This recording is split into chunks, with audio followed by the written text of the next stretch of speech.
हम लोग का जो स्टार्ट है वो absorption by root. Absorption by root, बस तुम लोग हमको एक चीज बता देना कौन कौन सा मैकेनिज्म इसमें है इसमें बहुत सारा, बट तुम लोग को जो पढ़ना हमको जाता कहते हैं 4-5 है, उसके अलावा अगर कुछ छूटता है ना तो बताना कि हाँ सर ये वाला, क्योंकि प्रोसेस नहीं है इसमें सर, ठीक है, कि कैसे काम करता है नहीं काम करता है, ये चीज हम लोग को इसमें देखना है, ठीक है। ठीक है, तो एक मिनट।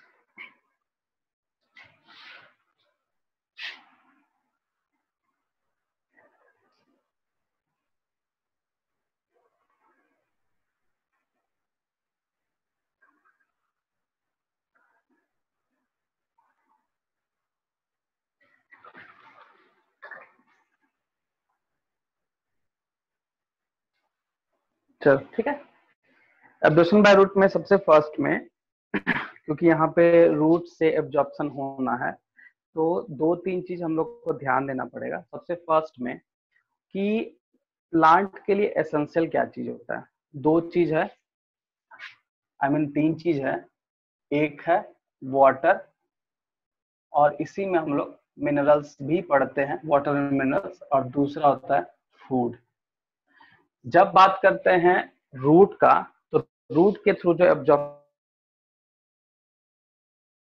वाटर एंड मिनरल्स का, फूड का सिंथेसाइजिंग कहाँ होता है, लीफ में होता है, और वो जो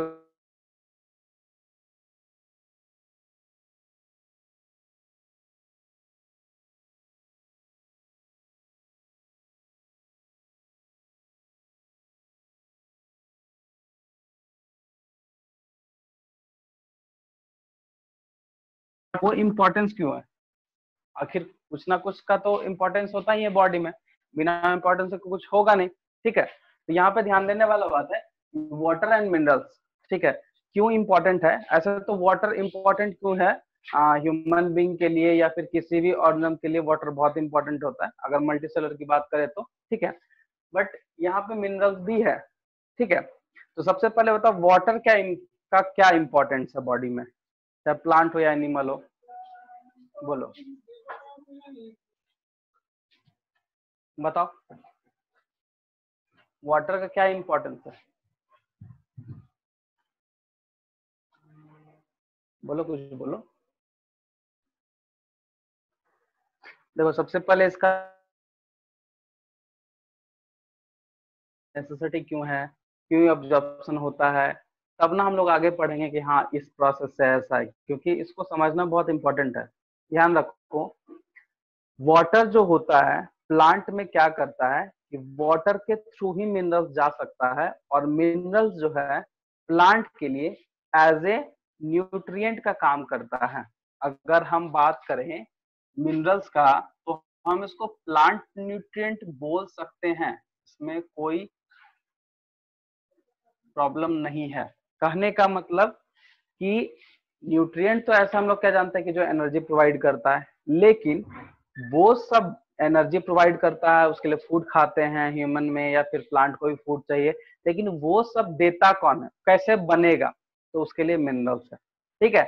तो मिनरल्स बहुत इंपॉर्टेंट होता है किसी भी लिविंग ऑर्गेनिज्म के लिए, क्योंकि मिनरल्स का काम होता है कि सेल के अंदर में जो केमिकल रिएक्शंस है उसमें ये मिनरल्स बहुत ज्यादा हेल्प करता है।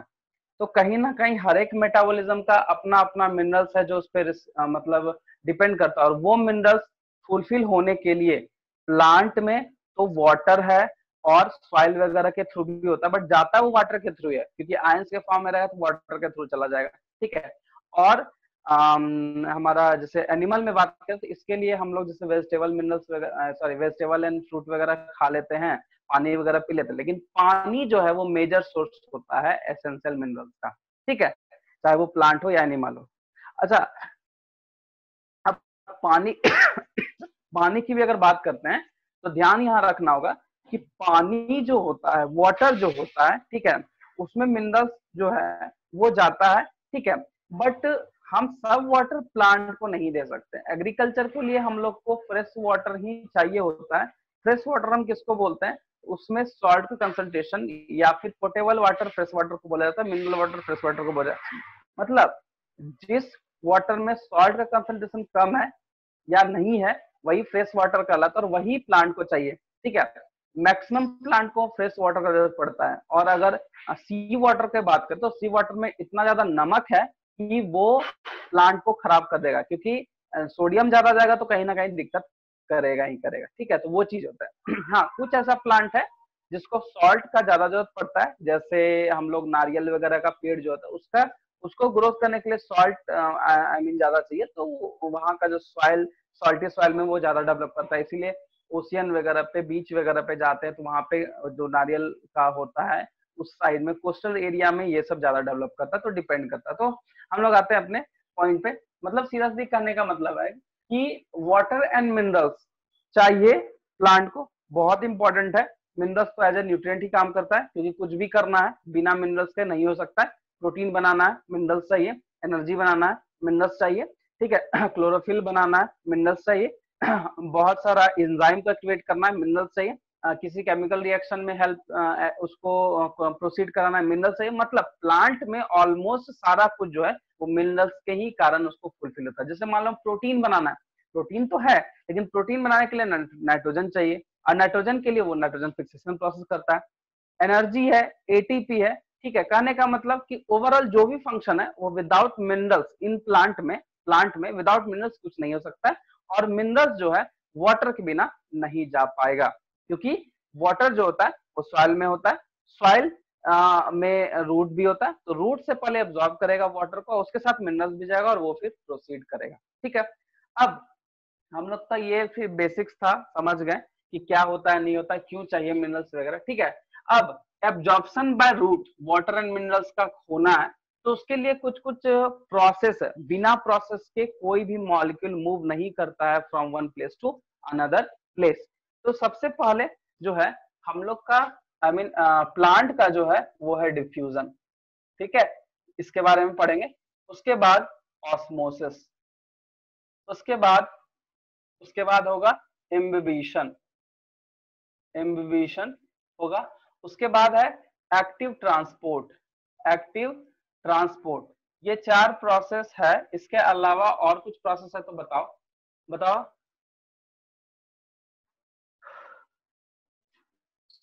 बोलो, आवाज नहीं आता। प्रीतम प्रीतम प्रीतम प्रीतम, हाँ आवाज नहीं आ रहा, आवाज नहीं आ रहा। प्रीतम, आस्था, बताओ हमको diffusion, osmosis, imbibition, active transport. और कुछ है इसमें, कुछ वैसा प्रोसेस जो पुराना प्रोसेस बहुत है बट जो है बताओ।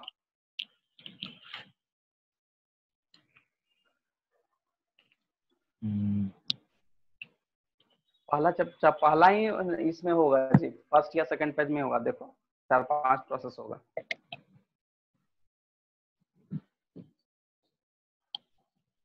नहीं है? नो सर, नहीं है। बिना प्रोसेस का कैसे होगा जी? अच्छा ठीक है, चलो चलो हम अपने हिसाब से तुम लोग को पढ़ाते हैं, फिर देखना। ठीक है, तो सबसे फर्स्ट में diffusion, osmosis, imbibition, active process, या फिर यहाँ पे पैसिव ट्रांसपोर्ट या पैसिव प्रोसेस बोलते हैं। एक्चुअली डिफ्यूजन और पैसिव प्रोसेस दोनों सेम ही है, तो हम इसको अलग से नहीं पढ़ाएंगे, साथ में ही है, दोनों का एक ही मतलब है। ठीक है, ये चीजें। और अगर इसमें कुछ होता है तो हम लोग पढ़ेंगे। देखो, तो सबसे फर्स्ट में हम लोग डिफ्यूजन से स्टार्ट करते हैं, क्योंकि डिफ्यूजन को समझेंगे तो हम लोग का बहुत कुछ जो है प्रोसेस है वो क्लियर हो जाएगा। ठीक है, और जैसे गटेशन भी प्रोसेस है, गटेशन भी इसमें है, समझे। इम्बिबिशन है, ऑस्मोसिस है, डिफ्यूजन। मेनली ऑस्मोसिस सबसे ज्यादा वर्क करता है। ठीक है, और ऑस्मोसिस जो है वो डायरेक्टली सेल मेम्ब्रेन के कैरेक्टरिस्टिक्स पे भी डिपेंड करता है। इसलिए सेल मेम्ब्रेन का कैरेक्टरिस्टिक्स जानना, उसका फंक्शन जानना बहुत इंपॉर्टेंट है, उसका कंपोनेंट जानना बहुत इंपॉर्टेंट है, क्योंकि तुम लोग 9th में समझा है। ठीक है, तो सबसे पहला स्टार्ट करते हैं डिफ्यूजन। ठीक है, देखो एब्जॉर्प्शन बाय रूट का दूसरा जो है एक और टॉपिक हो सकता है means of transport. Means of transport भी यही चीज है, दोनों एक ही चीज है। मतलब अगर एब्जॉर्ब हो रहा है रूट के थ्रू तो उसके लिए भी कोई ना कोई प्रोसेस चाहिए, और ट्रांसपोर्ट भी हो रहा है किसी का मॉलिक्यूल, उसके लिए कोई ना कोई प्रोसेस चाहिए। तो दोनों केस में दोनों टॉपिक सेम ही है, दोनों में प्रोसेस सेम ही होता है, ठीक है। सेम ही तरीके से ट्रांसपोर्ट होगा, सेम ही तरीके से एब्जॉर्ब करेगा, ठीक है। हाँ, कुछ कुछ प्रेशर थ्योरी है जो हम लोग एसेंट ऑफ सैप भी बोलते हैं, उसमें भी वहां पे हम लोग देख सकते हैं। तो सबसे फर्स्ट में स्टार्ट करते हैं डिफ्यूजन। समझना, इसका तुम लोग को नोट्स जरूर मिलेगा। आज हम लोग पहले समझते हैं, ठीक है, कि क्या होता है। तो सबसे फर्स्ट में कि डिफ्यूजन या पैसिव ट्रांसपोर्ट, ट्रांसपोर्ट का सिंपल से मतलब है from one place to another place, और एब्जॉर्प्शन बाय रूट कहने का मतलब है रूट में कौन कौन से प्रोसेस से जो भी मॉलिक्यूल है, वाटर हो या फिर मिनरल्स हो, वो किस किस प्रोसेस से एब्जॉर्ब होता है। तो सबसे पहले हम लोग डिफ्यूजन, पहले इसको हम लोग समझ लेते हैं जो प्रोसेस बता रहे हैं, उसके बाद हम लोग रूट्स के बारे में भी थोड़ा कैरेक्टरिस्टिक समझेंगे, क्योंकि रूट में भी कुछ ऐसा है, ऐसा नहीं डायरेक्टली रूट ही एब्जॉर्ब करता है, रूट में रूट हेयर होता है, वो भी काम करता है, ध्यान दें। सबसे फर्स्ट में डिफ्यूजन। डिफ्यूजन जो होता है वो क्या है, ये एक तरह का ट्रांसपोर्ट है, या फिर वो हो सकते हैं movement of molecule from higher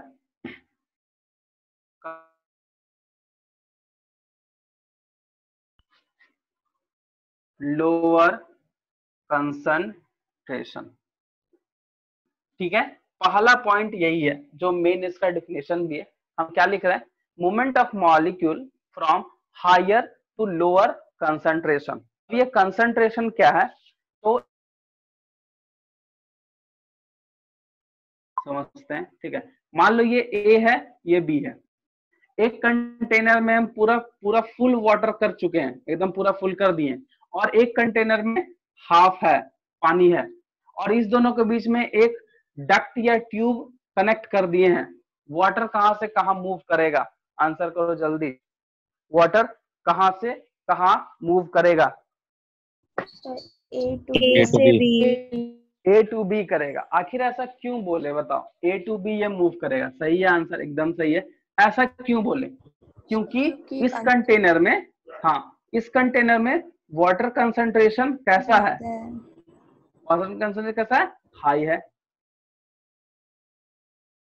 concentration of solute and solvent देखेंगे तो, सिर्फ वाटर का देख रहे हैं तो, ठीक है, लेकिन अगर हम सॉल्यूट या सॉल्वेंट का देखेंगे तो,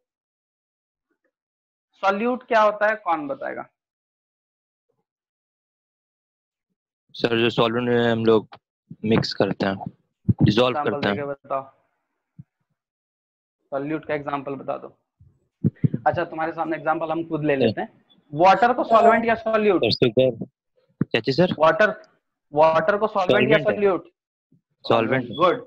देखो अब यहाँ पे समझना, ठीक है, यहाँ पे हम एक चीज बोल सकते हैं कि यहाँ पे सिर्फ और सिर्फ वाटर का कंसंट्रेशन देखा जा रहा है, लेकिन अगर इसमें कुछ मॉलिक्यूल मिला दिया जाए तो कंसंट्रेशन सॉल्यूट एंड सॉल्वेंट पे आके कॉन्सेप्ट वहां पे आ जाता है। यहाँ वाटर का कोई मतलब है नहीं, बट अगर हम यहाँ कॉन्सेंट्रेशन है तो ये एक्चुअली में इस तरह का अगर कोई मिक्सअप रहता है, कोई सोल्यूशन होता है, तो उसके लिए हम लोग ऑस्मोसिस को डिफाइन किए। बट डिफ्यूजन में सिंपल है कि from higher to lower concentration of molecule, या फिर सॉल्यूट लिख सकते हैं, सॉल्वेंट लिख सकते हो, मतलब कोई भी चीज का अगर मूव हो रहा है फ्रॉम हाई टू लो, तो बस यहाँ कंसंट्रेशन में ही डिपेंड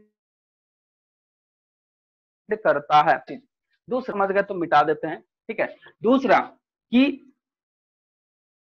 इस प्रोसेस में क्या एनर्जी का यूज हुआ, हाँ या ना, विदाउट यूजिंग ऑफ एटीपी, कोई भी यूजिंग है। दूसरा इररेगुलर मूवमेंट,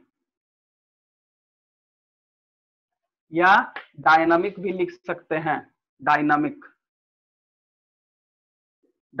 प्रोसेस, ठीक है। तीसरा है ये स्लो प्रोसेस होता है, स्लो प्रोसेस होता है, ठीक है। इरेगुलर है, चलो प्रोसेस को हटाते हैं, इरेगुलर है, without using of ATP movement, और डिपेंड कौन है, higher concentration to lower concentration. ये तीन इसका बहुत ही है। और इरेगुलर मूवमेंट, दूसरा रैंडम मूवमेंट भी बोल सकते हैं, रैंडम मूवमेंट, रैंडम मूवमेंट कोई इसका डायरेक्शनल नहीं होगा, ठीक है, जाके ज्यादा सही रहेगा, रैंडम मूवमेंट या डायनामिक मूवमेंट हम लोग इसको बोल सकते हैं। मतलब डिफ्यूजन डायरेक्टली डिपेंड करता है कंसंट्रेशन पे, क्योंकि इसके अलावा और इसको कुछ नहीं चाहिए, कंसंट्रेशन जहां हाई से जहां लो जाएगा वो। अब सबसे ज्यादा किसमें होता है, सबसे ज्यादा पहले किसमें होगा, लिक्विड में, फिर किसमें होगा, गैस में, फिर होगा सॉलिड में, ठीक है। एक छोटा सा एग्जांपल है तुम्हारे सामने, सॉरी, गैस में सबसे ज्यादा होगा, उसके बाद लिक्विड में होगा, उसके बाद सॉलिड में होगा। अब इसका एग्जांपल समझो, अगर मान लिया जाए, ठीक है, मान लिया जाए कि हम किसी रूम में अगरबत्ती जलाते हैं, उसका स्मेल या सेंट जो बोलते हैं वो तुरंत स्प्रेड करता है, वो डिफ्यूजन। कंसंट्रेशन जहां पे जल रहा है, कंसंट्रेशन धुआं का वहां पे ज्यादा है, और जगह नहीं है वो तुरंत स्प्रेड कर गया। पानी को हम कहीं पे फर्श पे गिरा देते हैं, तुम पानी को गिराने के बाद उसमें कॉमन चीज देखना है, वो पूरा फैलता है, मूव करता है, जहां से मतलब मूव करता है, कहने का मतलब जहां पे हम उसको गिरा रहे हैं वहां से फिर वो फैलेगा, एक तरह का मूवमेंट है वो भी डिफ्यूजन ही कहलाता है, ठीक है। तो सिंपल है कि डिफ्यूजन में इसीलिए एनर्जी का यूज नहीं है, इसलिए इसको पैसिव ट्रांसपोर्ट भी बोलते हैं। तो प्लांट में अगर एब्जॉर्प्शन बाय रूट अगर वाटर के केस में देखेंगे तो सबसे पहले डिफ्यूजन प्रोसेस से ही होता है। कैसे होता है वो बताते हैं, पहले इसको नोट करो, ठीक है, पहले डिफ्यूजन को नोट कर लो।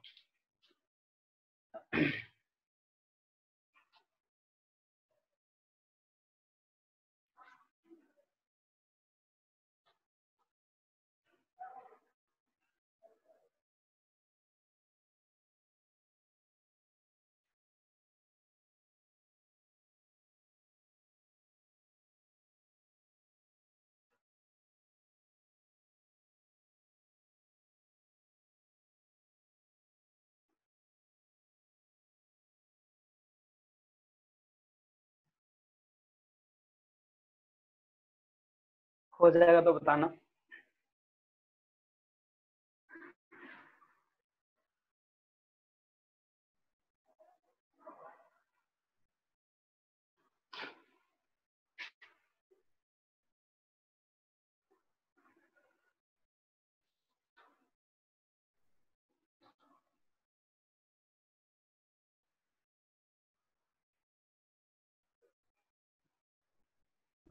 हो गया सर। हो गया। इसमें किसी को दिक्कत है तो पूछ सकते हो।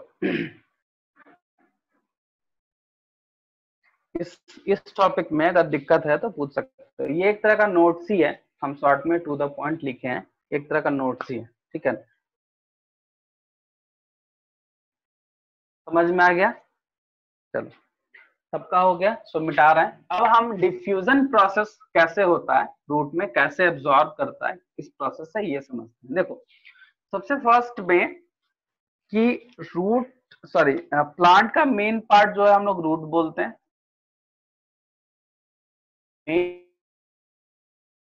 इसमें जो स्प्रेडिंग होता है उसको हम लोग क्या बोलते हैं, लैटरली जो डेवलप होता है उसको हम लोग बोलते हैं रूट हेयर, ठीक है। चलो ये समझ गए रूट और रूट हेयर में क्या डिफरेंस है। अब देखो डिफरेंस क्या होता है, सबसे फर्स्ट में ये बताओ कि प्लांट का सेल जो बना है, प्लांट का जो सेल बना है उसका जो अपर लेयर है वो सेल वॉल है, तो क्या वो संभव है डिफ्यूजन, वहां डिफ्यूजन संभव नहीं होता है। क्यों नहीं होता है, क्योंकि सेल जो होता है, सेल वॉल जो होता है सब चीज को प्रोटेक्ट करता है, उसके लिए वहां पे कुछ ना कुछ मैकेनिज्म, सॉरी कुछ ना कुछ वहां पे स्ट्रक्चर प्रेजेंट होगा, तो पोर्स है जो मूवमेंट ऑफ मॉलिक्यूल करता है, बट डिफ्यूजन के लिए नहीं करता है, ठीक है। एक्चुअली में डिफ्यूजन के लिए रूट हेयर में कौन रिस्पॉन्सिबल है, इसको ध्यान रखना। रूट हेयर में एक लेयर हो,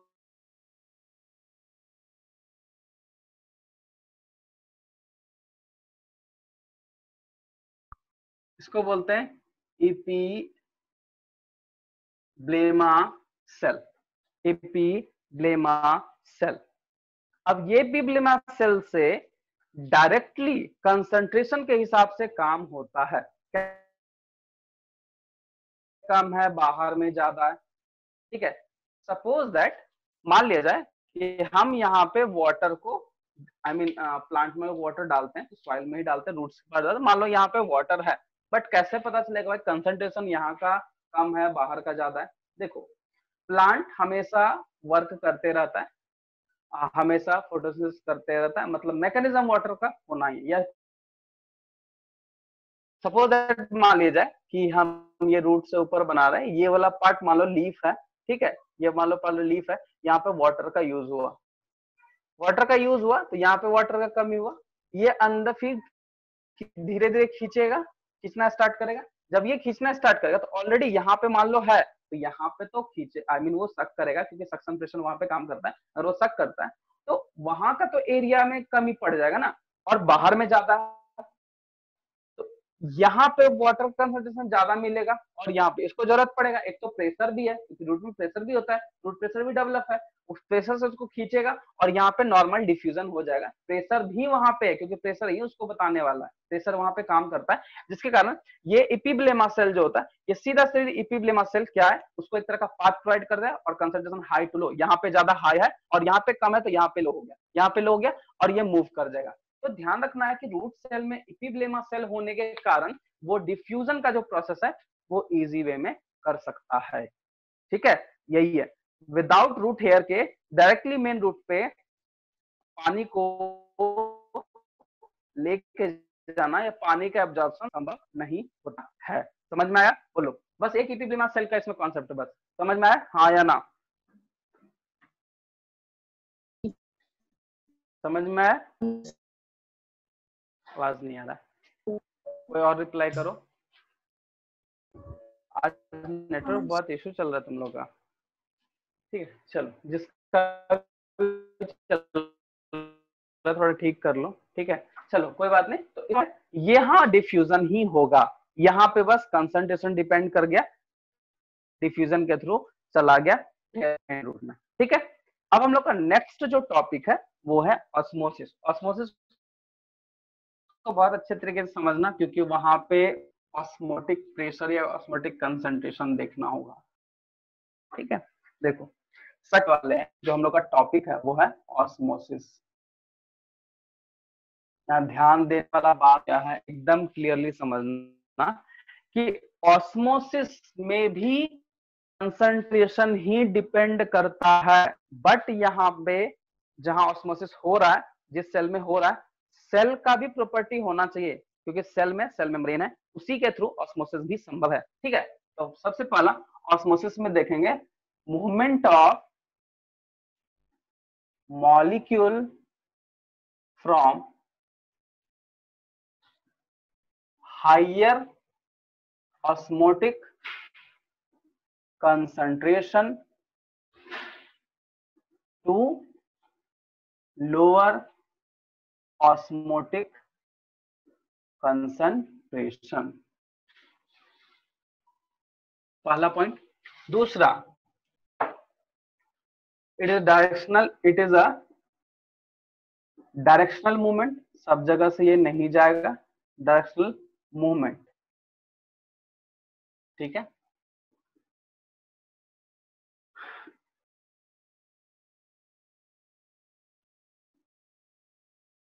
this process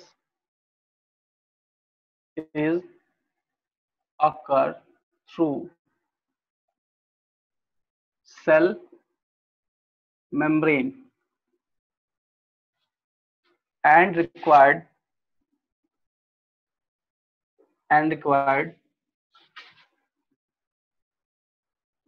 cell membrane is provide permeability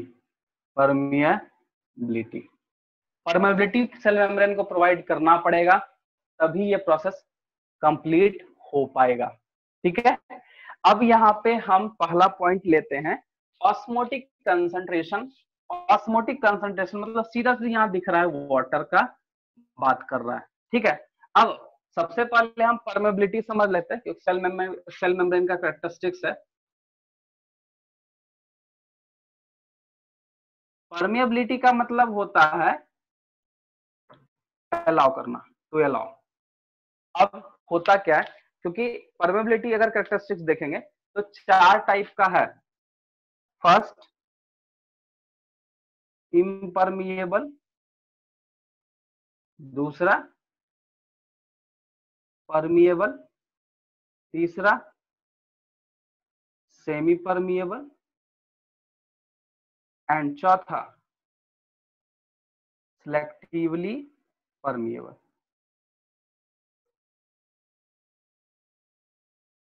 देखो, इम्परमिएबल कहने का मतलब do not allow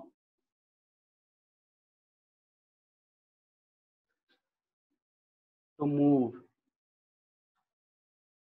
do not allow to move. Permeable का मतलब है अलाउ टू मूव, सारे सब्सटेंस की बात कर रहे हैं। Do not allow to move and allow to move, इसका कहने का मतलब यहाँ पे क्या है, ठीक है। अगर कोई भी मेम्ब्रेन अगर इम्परमिएबल किसी भी चीज के लिए हो गया तो उसको जाने ही नहीं देगा, पहला कैरेक्टरिस्टिक यही है। दूसरा है परमिएबल, ठीक है। परमिएबिलिटी अगर है सेल मेम्ब्रेन का कैरेक्टरिस्टिक, उसमें कुछ भी जा सकता है, कुछ भी, अननेसेसरी भी चला जाएगा, नेसेसरी भी चला जाएगा, ये चीज होता है। अब हम लोग आते हैं सेमी एंड सिलेक्टिवली। तो सेलेक्टिवली मतलब क्या है, selected particles, selected molecule to allow to move, ठीक है। सेलेक्टेड मॉलिक्यूल का एक छोटा सा एग्जांपल दे देते तुमको। हम लोग के बॉडी में भी सिलेक्टिवली परमेबिलिटी ये दिखता है, कैसे समझो। हम लोग एयर लेते हैं, एयर में नाइट्रोजन है, ऑक्सीजन है, कार्बन डाइऑक्साइड है एंड अदर गैसेस जो भी है। हम लोग लेते हैं एयर, लेकिन उस एयर में सिर्फ और सिर्फ बॉडी में ऑक्सीजन ही जाता है और दूसरा नहीं जाता है। क्यों? Due to selectively permeable membrane. Actually वहां पे एक लेयर है एल्वेलाई में, एल्वेलाई जिस ऑर्गन सेल्स वगैरह से बना है, वहां एक परमेबिलिटी प्रोवाइड करता है कि नहीं, ऑक्सीजन ही देना है और कार्बन डाइऑक्साइड को ही लेना है, वो सिलेक्टिवली है। मतलब कहने का कि जो जरूरत है उसको वो सेलेक्ट करेगा, और उसके लिए स्पेशल कैरेक्टरिस्टिक सेल मेम्ब्रेन का क्या होना चाहिए, तो प्रोटीन का यह कैरेक्टरिस्टिक्स है कि जो सिलेक्टेड है उसी को सिलेक्ट करेगा, उसको भेज देगा, बाकी बात को स्टॉप कर देगा, कि उसको जाने ही नहीं देगा। और एक होता है सेमी परमिएबल मेम्ब्रेन, तो इसमें मॉलिक्यूल पे डिपेंड कर जाता है। सपोज दैट कि एक एग्जांपल समझाते हैं, समझना। मान लो ये सिलेक्टिव परमिएबल है, ठीक है, इसमें तुमको दिख रहा है तो ठीक है। अब इसमें 2 तरीके का मॉलिक्यूल है, रेड मॉलिक्यूल एक दिख रहा है, एक ब्लैक दिख रहा है। दोनों मॉलिक्यूल में क्या डिफरेंस है बता दो, दोनों मॉलिक्यूल में क्या डिफरेंस है?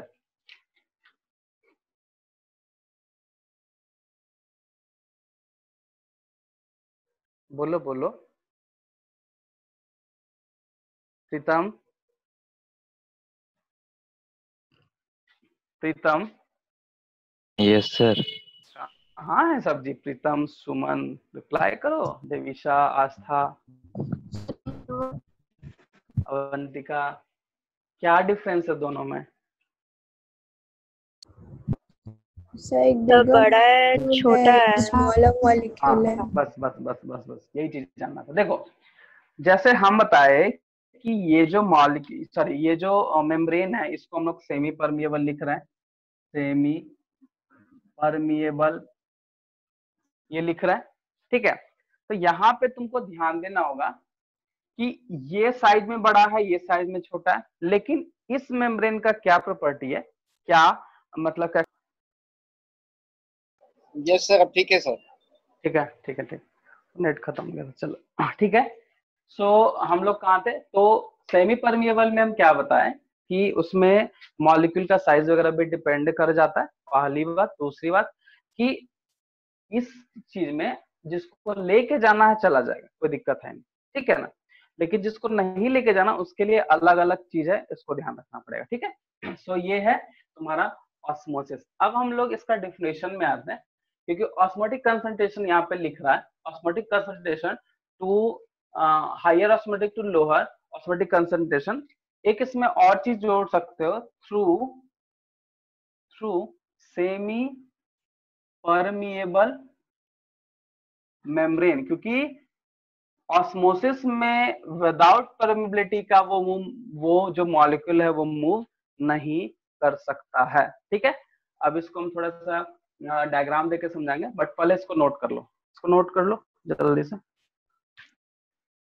ये सब तुम्हारा एक तरह का टू द पॉइंट है, और तुम बुक्स में पढ़ना, अगर कुछ उसमें तुमको लगे तो ऐड करना, तो ऐड कर देना साथ में नोट्स में। ये नोट्स भी साथ में बन जा रहा है, कोई दिक्कत होगा तो हम लोग डिस्कस कर लेंगे क्लास में कि सर इस डेफिनेशन में ये दिया है वो दिया है। ठीक है ना, तो पहले इसको नोट करें।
हो गया नोट?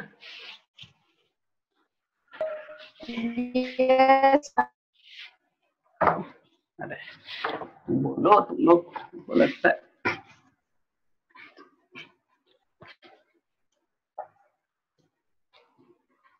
चलो अब हम लोग आगे ऑस्मोसिस को ही समझेंगे, ठीक है, क्योंकि ऑस्मोटिक कंसंट्रेशन यहाँ पे लिख रहा है, इसका क्या मतलब है समझ लो।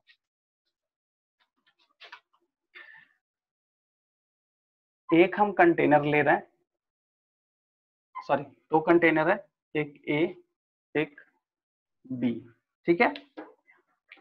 इसमें वाटर जो है हम हाफ फिल्ड कर देते हैं, इसमें भी वाटर हाफ फिल्ड कर देते हैं, ठीक है।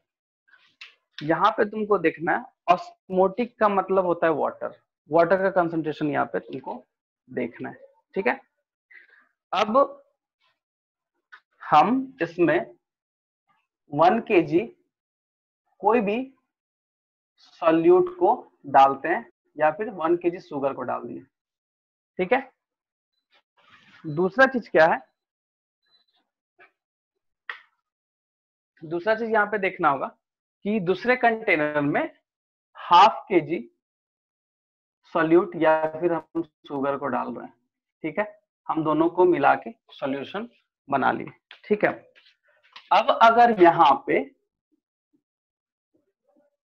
मूवमेंट की बात करें, चलो ये ब्लू जो कलर है वो हमारा शुगर है, और यहाँ पे अगर मूवमेंट की बात करें तो मूवमेंट A to B होगा या B to A होगा, ये तुम लोग बताओ।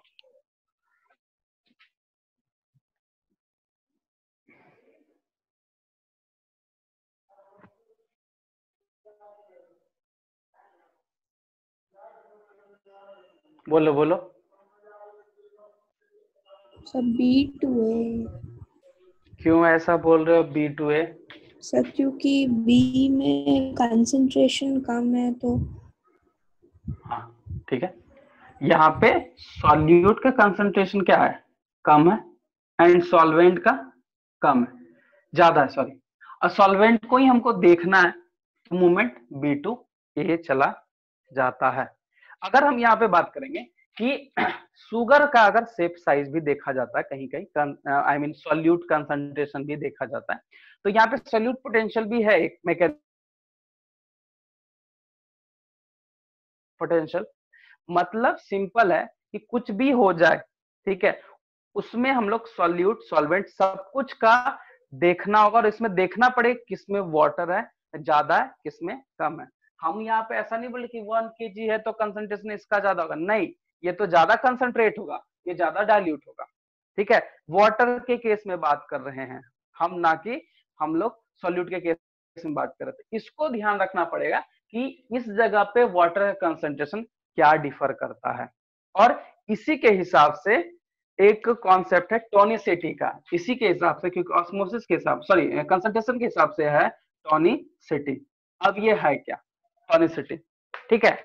इसमें 3 चीज देखना है, हाइपरटोनिक, हाइपरटोनिक सॉल्यूशन, ठीक है, hypotonic solution and isotonic solution.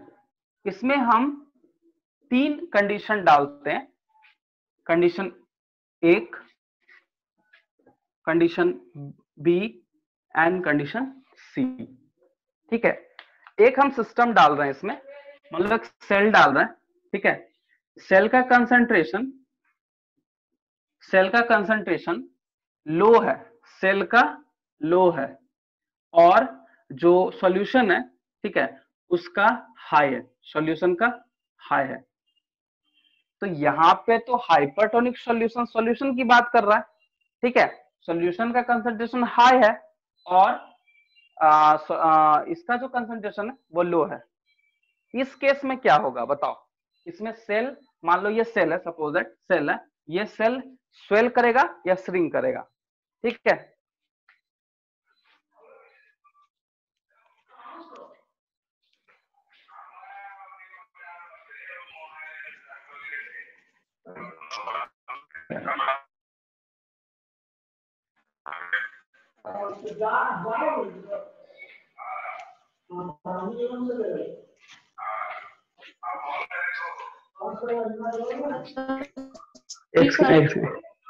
हाँ बताओ बताओ, किसका हो जाएगा बोलो। यहाँ आवाज नहीं आ रहा है। सर स्वेल करेगा। स्वेल करेगा। देखो, तो हाइपरटोनिक सॉल्यूशन में हम लोग यहाँ पे आंसर लिख रहे हैं स्वेल। ठीक है, ठीक है। क्यों? क्योंकि हाइपरटोनिक होने के कारण ये मूवमेंट बाहर से अंदर की तरफ जाएगा और वो क्या हो जाएगा? स्वेल कर जाएगा। सेम तो इस कंडीशन को हम लोग क्या दे दिए? हाइपरटोनिक। ए बी में क्या हो जाएगा? बी में क्या कंडीशन है? तो बी में कंडीशन हम क्या लिख रहे हैं? एक सेल है, ठीक है, सेल का कंसंट्रेशन हाई एंड सॉल्यूशन का कंसंट्रेशन क्या आता है? लो। तो यहाँ पे जो रिजल्ट है वो क्या आने वाला है? बताओ, रिजल्ट क्या आने वाला है यहाँ पे? तो श्रिंक होगा। यहाँ पे क्या? यहाँ पे श्रिंक हो जाएगा। तो हम लोग इसको लिख सकते हैं श्रिंक। ठीक है। और आइसो, हाइपर ज्यादा, हाइपो कम, एंड आइसो का मतलब होता है, आइसो का मतलब होता है सेम। इक्वल। आइसो का मतलब होता है इक्वल। आइसो का मतलब ही होता है इक्वल। चलो, इक्वल है तो यहां पे नो मूवमेंट, नो मूवमेंट नहीं लिखते, नो चेंज इन सेल। ठीक है, नो चेंज इन सेल, क्योंकि यहाँ पे जो कंसंट्रेशन है वो दोनों का क्या है? सेम है। दोनों का क्या है? सेम है। सेल का भी सेम एंड सॉल्यूशन का भी सेम, तो यहाँ पे कोई चेंज नहीं होगा। ये है ऑस्मोसिस के केस में यही होता है। कंसंट्रेशन जहां से जिधर होगा वो मूव करेगा ही करेगा, चाहे सॉल्यूट हो चाहे सॉल्वेंट हो। हमेशा वाटर के केस में देखना पड़ता है क्योंकि ऑस्मोटिक कंसंट्रेशन है। ये है इसका कॉन्सेप्ट। ठीक है, तो इसको नोट करो। इसमें जो है मेन, जैसे मान लो एक रेजिन्स जो हम लोग बोलते हैं, सॉरी रेजिन्स नहीं, किसमिस को क्या बोलना है, देखो दिमाग से उतर रहा है। एक किसमिस वाला जो रेजिन ही, चलो ठीक है, वो है। तो उसमें क्या है? उसमें भी एक एक्सपेरिमेंट है। तो ये सारा हाइपर एंड हाइपो के केस में होता है। ठीक है, हाइपर एंड हाइपो के केस में यही चीज होता है कि जब किसमिस को हम डालते हैं, रेजिन्स को डालते हैं जब सॉल्यूशन में, तो वो स्वेल कर जाता है, सॉरी लेकिन अंदर में पानी नहीं रहता क्योंकि किशमिश तो भाई क्या है, वो सनलाइट से ड्राई हो जाता है। ठीक है, किशमिश क्या है? वो अंगूर का प्रोडक्ट होता है, ये तो जान रहे होगा। तो अंगूर को जब सुखा दिया जाता है, सारा पानी निकल गया तो वो आई मीन श्रिंक कर जाता है, लेकिन सॉल्यूशन में डालेंगे तो स्वेल कर जाएगा। ये सारा जो मैकेनिज्म है वो ऑस्मोसिस का है और वो कंसंट्रेशन पे ही डिपेंड होता है। बिना कंसंट्रेशन के ये काम नहीं कर सकता है। और कंसंट्रेशन और साथ में परमेबिलिटी भी होता है। ठीक है, तो यही है तुम्हारा ऑस्मोसिस का कॉन्सेप्ट। ठीक है, इसको नोट कर लो। और इसमें कुछ वैसा तो नहीं छूट रहा है कि तुम लोग को नहीं बताएं, सब कुछ बताएं। ठीक है, इसको फिगर के साथ नोट कर लो।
हो गया, नोट कर लिए? हाँ सर।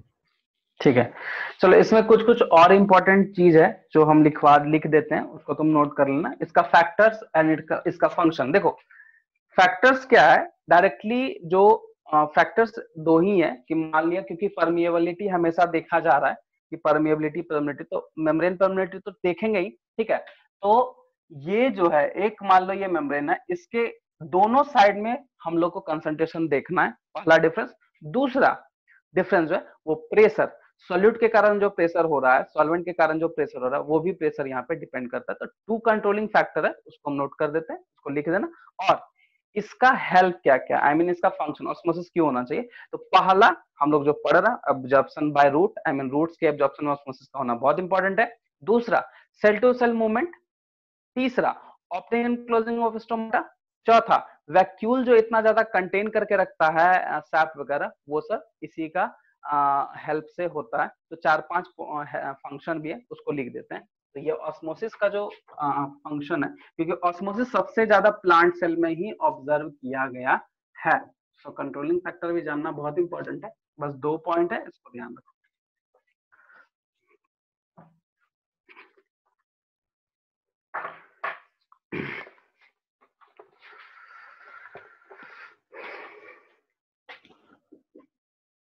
Factors controlling osmosis. तो पहला है, फर्स्ट में कंसंट्रेशन ऑफ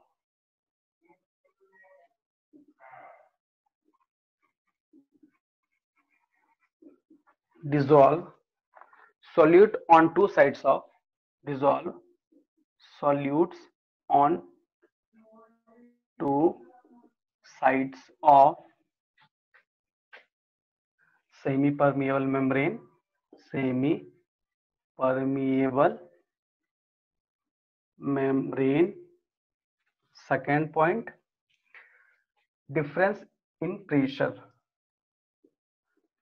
दोनों साइड का प्रेशर का डिफरेंस भी देखना बहुत इंपॉर्टेंट है, ठीक है। अब इसका हम लोग फंक्शन या फिर importance of osmosis, importance of osmosis. पहला entry of soil water into roots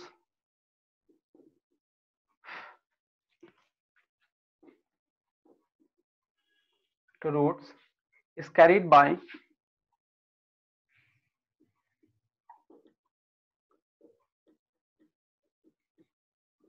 osmosis।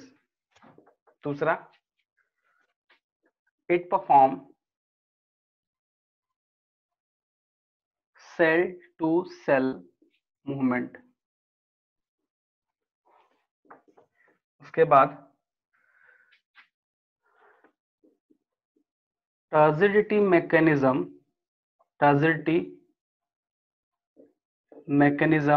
is maintained by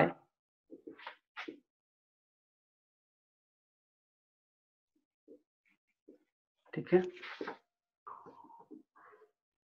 opening and closing of stomata is maintained by osmosis, ठीक है। उसके बाद 70% of water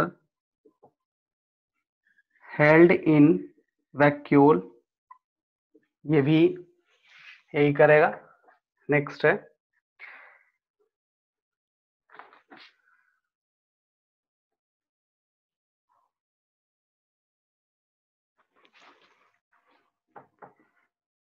play a important role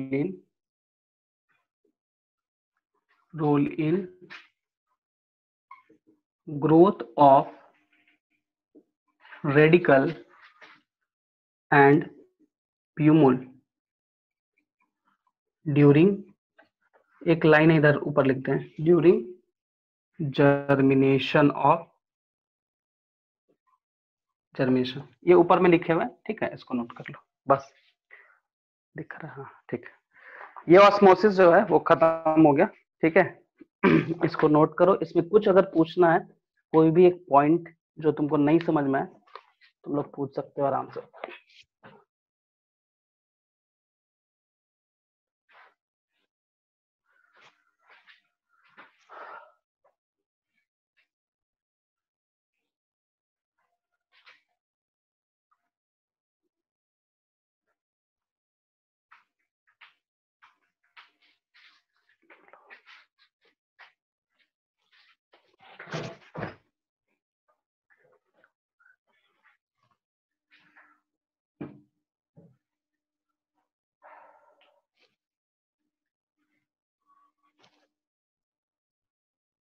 कर लिए note?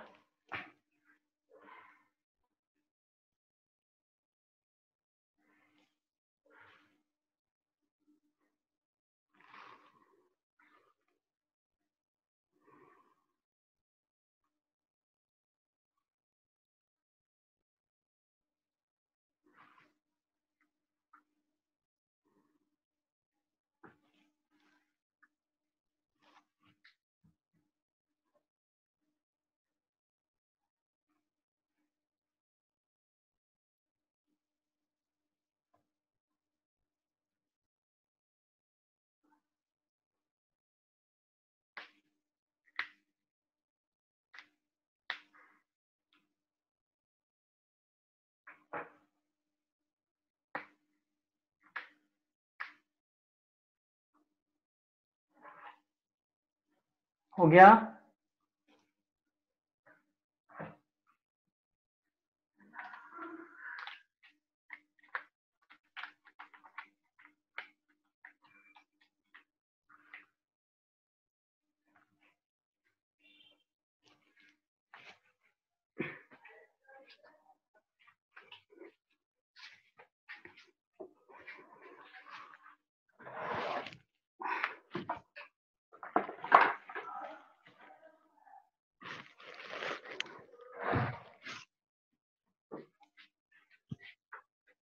हो गया, बताओ, नोट कर लिए?